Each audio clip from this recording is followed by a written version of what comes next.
Sa ating government at work, Valenzuela LGU na mahagi ng tulong para sa mga dialysis patients at mga pampublikong paaralan sa Quezon City nakatanggap ng libreng learning materials.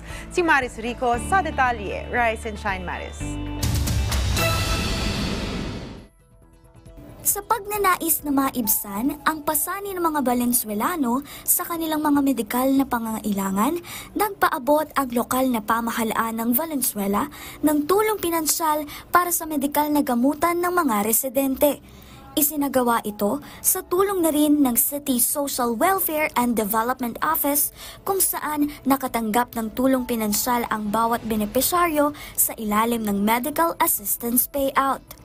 Layo ng naturang aktibidad na matulungan ang mga dialysis patient ng Valenzuela at matustusan ang pang-araw-araw nilang gamutan at medikal na pangangailangan.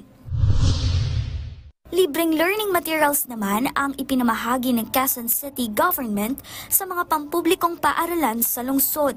Donasyon ito mula sa pamahalaang lungsod ng Quezon kung saan kabilang sa mga natanggap ng mga benepisyaryo ang kinder manipulatives, math manipulatives, counting frames, laptops at robotics AI learning package.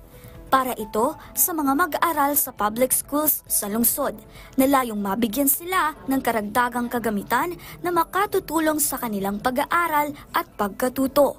Maris Rico, para sa Morning Show ng Bayan, Rise and Shine Pilipinas!